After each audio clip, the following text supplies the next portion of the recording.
بسم اللہ الرحمن الرحیم۔ آج میں آپ کو یہ عرض کروں گا کہ غسل کن چیزوں سے فرض ہوتا ہے، اور یہ فقہی مسائل ہیں، ان کو خوب یاد رکھنا ہے کہ ہر مسلمان کے لیے ضروری ہے بلکہ اہم ہیں۔ عزیزان محترم، مسائل عرض کرنے سے پہلے میں آپ کی خدمت میں عرض کرتا ہوں کہ میرے چینل کرمانی ٹی وی اور کرمانی ٹی وی 1 اور کرمانی ٹی وی 3 کو سبسکرائب، لائک اور کمنٹ کریں تاکہ یہ مسائل جو ہے وہ آپ تک پہنچے اور دوسروں لوگوں تک پہنچے، میرے عزیزوں تک پہنچے، تاکہ آپ کو بھی ثواب اور مجھے بھی ثواب ہو۔ اور میں قرآن مجید فرقان حمید کی تفسیر لکھ رہا ہوں اور بیان بھی کر رہا ہوں، ان چینل میں آپ وہ بھی سنیں اور قرآن مجید فرقان حمید کے مسائل سمجھیں۔ اب میں آپ کو یہ عرض کرتا ہوں کہ غسل جو ہے، نہانا، کن چیزوں سے مسلمان پر فرض ہو جاتا ہے۔ عزیز محترم دوستو بزرگوں، منی کا اپنی جگہ سے شہوت کے ساتھ جدا ہو کر عضو سے نکلنا سبب فرضیت غسل ہے، یعنی فرضیت کا سبب بن جاتا ہے، نہانے کا سبب بن جاتا ہے۔ اگر شہوت کے ساتھ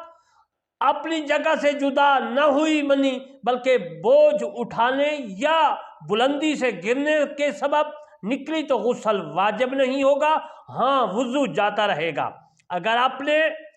ظرف سے یعنی جگہ سے، عربی میں ظرف کہتے ہیں جگہ کو، شہوت کے ساتھ جدا ہوئی مگر اس شخص نے اپنے جو ہے آلہ کو زور سے پکڑ لیا، یعنی عضو تناسل سے پکڑ لیا کہ باہر نہ ہو سکی، پھر عزیز المحترم دوستو بزرگوں، وہ جو ہے جب شہوت جاتی رہی تو چھوڑ دیا، اب منی باہر نہ ہوئی، تو اگر باہر نکلنا شہوت سے نہ ہوا مگر چونکہ اپنی جگہ سے شہوت کے ساتھ جدا ہوئی لہذا غسل واجب ہوا، اسی پر عمل ہے۔ یعنی شہوت سے اپنی جگہ سے منی کا اخراج ہونا جو ہے غسل کا سبب بن جاتا ہے۔ اگر منی کچھ نکلی اور قبل پیشاب کرنے سے یا سونے یا 40 قدم چلنے کے نمایاں اور نماز پڑھ لی، یعنی کہ قدم چلا اور پھر نہا لیا اور نماز پڑھ لی، اب بقیہ منی خارج ہوئی تو غسل کرے کہ یہ اسی منی کا حصہ ہے جو اپنے محل سے، اپنی جگہ سے شہوت کے ساتھ جدا ہوئی تھی اور پہلے جو نماز پڑھی تھی وہ نماز ہو جائے گی، اس کے اعادہ کی حاجت نہیں ہے، اس کے اعادہ کی ضرورت نہیں ہے۔ اور اگر 40 قدم چلنے یا پیشاب کرنے یا سونے کے بعد غسل کیا پھر منی بلا شہوت نکلی تو غسل ضروری نہیں، اور یہ پہلی کا بقیہ نہیں ہے یا پہلی کا بقیہ نہیں کہا جائے گا۔ اگر منی پتلی پڑ گئی پیشاب کے وقت یا ویسے ہی کچھ قطرے بلا شہوت نکل آئیں تو غسل واجب نہیں، البتہ وضو ٹوٹ جائے گا۔ احتلام یعنی سوتے سے اٹھا اور بدن یا کپڑے پر تری پائی اور اس تری کے جو ہے منی یا مزی ہونے کا یقین یا احتمال ہو تو غسل واجب ہے، اگرچہ خواب یاد نہ ہو، اور اگر یقین ہے کہ یہ نہ منی ہے نہ مزی بلکہ جو ہے پسینہ یا پیشاب یا ودی یا کچھ اور ہے تو اگرچہ احتلام یاد ہو تو اور لذت جو ہے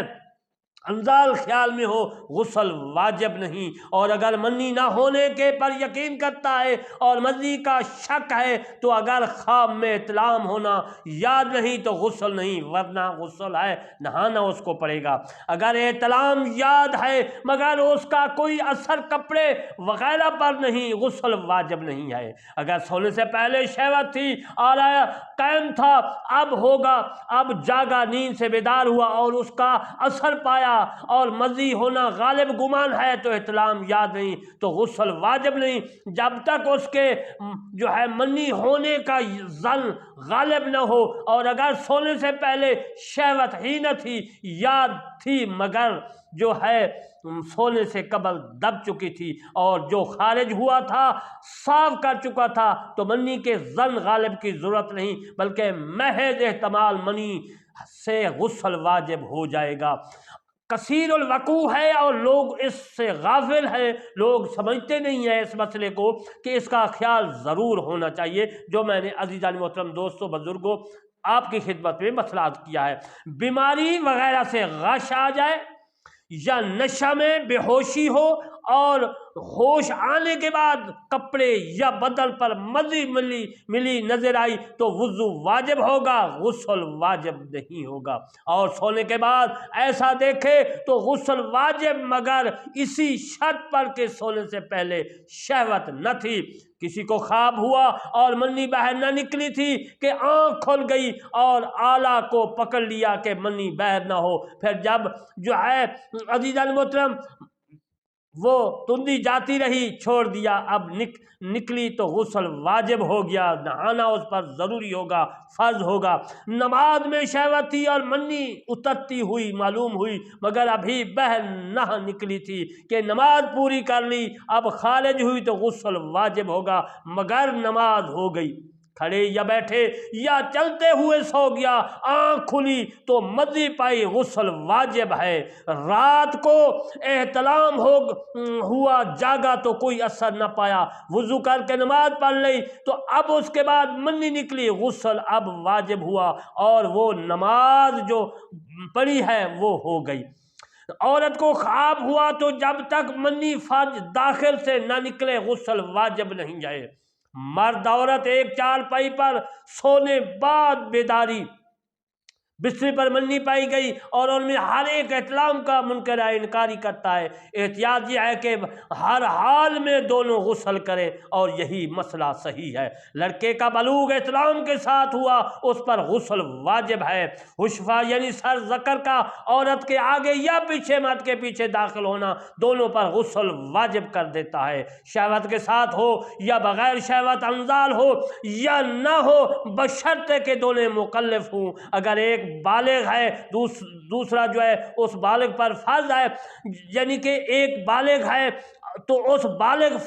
پر فرض ہے نہانا، اور بالغ پر اگرچہ غسل فرض نہیں، نابالغ پر اگر غسل فرض نہیں ہے تو عزیزان محترم غسل کا حکم دیا جائے گا۔ مثلا مرد بالغ ہے اور لڑکی نابالغ تو مرد پر فرض ہے اور لڑکی نابالغہ کو بھی نہانے کا حکم دیا جائے گا۔ اور وہ لڑکا بالغ ہے اور عورت جو ہے بالغہ تو عورت پر فرض ہے اور لڑکے کو بھی حکم دیا جائے گا۔ اگر حشفہ کاٹ ڈالا تو باقی عضو تناسل میں کہ اگر حشفہ کی قدر داخل ہو گیا جب بھی وہی حکم ہے جو پہلے میں نے عرض کیا، جو حشفہ داخل ہونے کا ہے، اگر چوپایا یا مردہ یا ایسی چھوٹی لڑکی سے جس کی مثل صحبت نہ کی جا سکتی ہو، وطی کی، تو جب تک انزال نہ ہو غسل واجب نہیں، لیکن گنہگار ضرور ہوگا، سزا کا مستحق ہوگا، وہ میں انشاءاللہ پھر بتاؤں گا۔ عورت کی ران میں جمع کیا اور انزال کے بعد منی فرد میں گئی، یا کنواری سے جمع کیا اور انزال بھی ہو گیا مگر بکارت زائل نہ ہوئی تو عورت پر غسل واجب نہیں ہے۔ ہاں اگر عورت کے حمل رہ جائے تو اب غسل واجب ہونے کا حکم دیا جائے گا۔ اور وقت مجامت سے جب تک غسل نہیں کیا جائے تمام نمازوں کا اعادہ کرے۔ عورت نے اپنی فرج میں انگلی یا جانور یا مردے کا جو ہے ذکر یا کوئی چیز ربڑ یا مٹی وغیرہ کی مثل ذکر کے بنا کر داخل کی، جب تک انزال نہ ہو غسل واجب نہیں ہوگا۔ اگر جن آدمی کی شکل بن کر آیا اور عورت سے جمع کیا تو حشفہ کے غائب ہونے ہی سے غسل واجب ہو گیا۔ آدمی کی شکل پر نہ ہو تو جب تک عورت کو انزال نہ ہو غسل واجب نہیں ہوگا۔ یوں ہی اگر عزیزان محترم مرد نے پری سے جمع کیا اور وہ اس وقت انسانی شکل میں نہیں، بغیر انزال وجوب غسل نہ ہوگا، اور شکل انسانی میں ہے تو صرف جو ہے غیبت حشفہ سے غائب حشفہ سے واجب ہو جائے گا۔ غسل جمع کے بعد عورت کے بدن سے مرد کی بقیہ منی نکلی تو اس سے غسل واجب نہ ہوگا، البتہ وضو جاتا رہے گا۔ ان تینوں وجوہ سے جس پر نہانا فرض ہو اس کو جنب، اور ان اسباب کو جنابت کہتے ہیں جو میں نے مسئلہ عرض کیا ہے۔ حیض سے فارغ ہونا، نفاس کا ختم ہونا، بچہ پیدا ہوا اور خون بالکل نہ آیا تو صحیح یہ ہے کہ غسل واجب ہے۔ کافر مرد یا عورت جنب ہیں، یعنی جنبی ہیں، ناپاک ہیں، یا حیض و نفاس والی کافرہ عورت اب مسلمان ہوئی، اگرچہ اسلام سے پہلے حیض و نفاس سے فراغت ہو چکی صحیح یہ ہے کہ ان پر غسل واجب ہے۔ ہاں اگر اسلام لانے سے پہلے غسل کر چکے ہوں یا کسی طرح تمام بدن پر پانی بہہ گیا ہو تو صرف جو ہے ناک میں نرم بانسے تک پانی چڑھانا کافی ہوگا، کہ یہی وہ چیز ہے جو کفار سے ادا نہیں ہوتی، یعنی کفارے سے پانی کے جو ہے عزیز محترم بڑے گھونٹ پینے سے کلی کا فرض ادا ہو جاتا ہے، اور اگر یہ بھی باقی رہ گیا تو اسے بھی بجا لائیں۔ غرض جتنے اعضاء کا دھلنا غسل میں فرض ہے جمع وغیرہ اسباب کے بعد، اگر وہ سب بحالت کفر ہی دھل چکے تھے تو بعد اسلام یادہ غسل ضروری جو ہے نہیں، ورنہ جتنا حصہ باقی ہوا اتنا کا دھو لینا فرض ہے۔ اور مطلب یہ ہے کہ بعد اسلام پر غسل کرے مسلمان، میت کو نہلانا مسلمانوں پر فرض کفایہ ہے۔ اگر ایک نے نہلا دیا تو جرم کے سرے سے اتر گیا، یعنی عزیزان محترم کہ ایک آدمی غسل دے دیتا ہے میت کو تو وہ سرے سے ہی اتر گیا، گناہ نہیں ہوگا باقیوں پر۔ اور اگر کسی نے نہیں نہلایا تو گناہ گار سب ہوں گے۔ پانی میں مسلمان کا مردہ ملا، اس کا بھی نہلانا فرض ہے۔ پھر اگر نکالنے والے نے غسل کے ارادے سے نکالتے وقت اس کو غوطہ دے دیا، غسل ہو گیا، ورنہ اب نلائے۔ جمعہ، عید، بقرعید، عرفہ کا دن اور احرام باندھتے وقت نہانا سنت ہے، اور وقوف عرفات و وقوف مزدلفہ، حاضری حرم، حاضری سرکار اعظم اور طواف کرنا، دخول منی اور جمروں پر کنکریاں مارنے کے لیے تینوں دن، اور شب برات اور شب قدر اور عرفہ کی رات اور مجلس میلاد شریف اور دیگر مجالس خیر کی حاضری کے لیے، اور مرد نہلانے کے بعد جو ہے یا مجنون کو جنون جانے کے بعد اور غشی سے افاقہ کے بعد اور نشہ جاتے رہنے کے بعد اور گناہ سے توبہ کرنے اور نیا کپڑا پہننے کے لیے اور سفر سے آنے والے کے لیے استحاضہ کا خون بند ہونے کے بعد نماز خسوف، استسقا اور خوف طریقی اور سخت اندھیری کے لیے، آندھی کے لیے، اور بدن پر نجاست لگی اور یہ معلوم نہ ہوا کہ کس جگہ سے، ان سب کے لیے غسل مستحب ہے جو میں نے تمام اشیاء چیزیں بتائی ہیں۔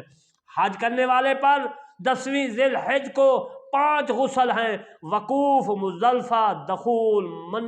اور منا، جمرہ پر کنکریاں مارنا، دخول مکہ، طواف، جبکہ یہ 3 پچھلی باتیں جو میں نے آج کی ہیں بھی 10ویں ہی کو کرے۔ اور جمعہ کا دن ہے تو غسل جمعہ بھی یوں ہی، اگر عرفہ یا عید جمعہ کے دن پڑے تو یہاں والوں پر غسل ضرور کریں، غسل ہوں گے، نہائیں گے۔ جس پر چند غسل ہوں سب کی نیت سے ایک غسل کر لیا، سب ادا ہو گئے اور سب کا ثواب ملے گا۔ عورت جنب ہوئی اور ابھی غسل نہیں کیا تھا کہ حیض شروع ہو گیا تو چاہیے اب نہا لے، یا بعد حیض ختم ہونے کے جنب یعنی جنبی نپاک جمعہ یا عید کے دن غسل یا جنابت کیا، جمعہ اور عید وغیرہ کے نیت بھی کر لی، سب ادا ہو گئے۔ اگر اسی غسل سے جمعہ اور عید کی نماز ادا کر لے، عورت کو نہانے یا وضو کے لیے پانی مول لینا پڑے تو عزیزان محترم وہ پانی جو ہے اس قیمت پر شوہر کے ذمہ ہے، بشرطے کہ غسل وضو واجب ہوں یا بدن سے میل دور کرنے کے لیے نہائے۔ جس پر غسل واجب ہے اسے چاہیے کہ نہانے میں تاخیر نہ کرے۔ حدیث پاک صلی اللہ علیہ وآلہ وسلم میں ہے کہ جس گھر میں جنب یعنی جنبی ناپاک ہو تو اس میں رحمت کے ملائکہ فرشتے نہیں آتے، اور اگر اتنی دیر کر چکا کہ نماز کا آخر وقت آ گیا تو اب فوراً نہانا فرض ہے۔ اب تاخیر کرے گا گناہ گار ہوگا، اور کھانا یا عورت سے جمع کرنا چاہتا ہے تو وضو کر لے یا ہاتھ منہ دھو لے، کلی کر لے، اور اگر ویسے ہی کھا پی لیا تو گناہ نہیں، مکروہ ہے۔ عزیز محترم یہ مسئلے تحاوی شریف میں بھی موجود ہیں، حدیث پاک رسول اللہ صلی اللہ علیہ وسلم ہے، لیکن میں صرف مسائل عرض کر رہا ہوں۔ اور محتاجی لاتا رب نہائے یا بے وضو کیے جمع کر لیا تو بھی کچھ گناہ نہیں، مگر جس کو اطلاع ہوا ہے بے نہائے اس کو عورت کے پاس جانا نہ چاہیے۔ رمضان میں اگر رات کو جو ہے جنب ناپاکی ہوا تو